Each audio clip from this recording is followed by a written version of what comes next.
Hello everyone, welcome to Steno Aspirants. I am Akshay and I am going to dictate you a non-stop passage containing 400 words at the speed of 80 words per minute. So get ready, 3 seconds.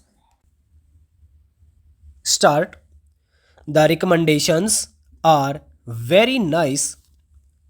If we read them, they appear to be much more constructive than even the young pioneer groups programs in the Soviet Union. But in actual practice, nothing has been done because of lack of funds.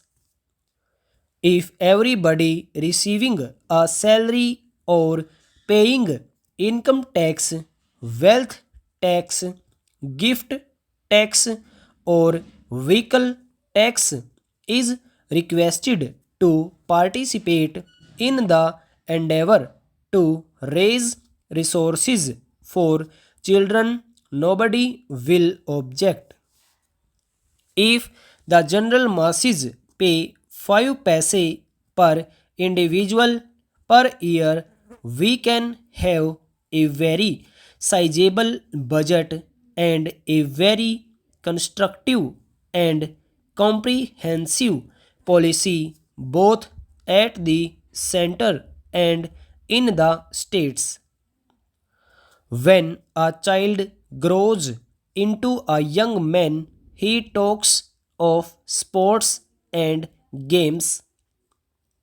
Look at the budget allocation for sports and games, which would help the development of the mental and physical potential of the young of our country. It is a small amount in comparison to what they spend in Middle Eastern countries. In a country having 100 crores of people, that is the second large population in the world.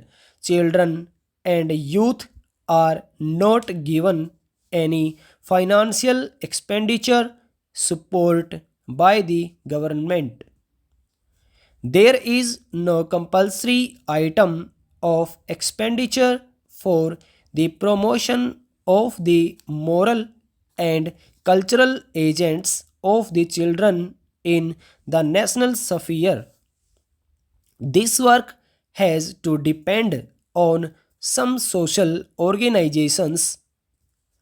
I do not object to the participation of voluntary organizations, but I do feel that when a country proclaims itself to be a very socialist country or a country on its march towards socialism, the looking after the youth and children should be the basic pillar of the policy of the country. What is the position in our country? The children are badly neglected. They do not know even their own parents. In the words of Jawaharlal Nehru, when a child is born in this country, it should consider the country as its mother, and the country should consider the children as their own.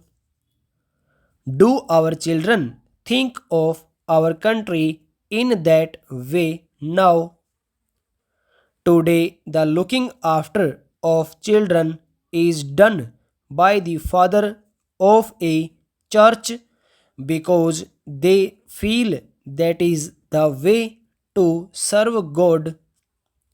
Sometimes we give them prizes or we recommend their names to the United Nations organization or other authorities for the award of Nobel or some other prize. But do you think that a country like ours should depend on a father of a church for the welfare of our children? Question mark. Over.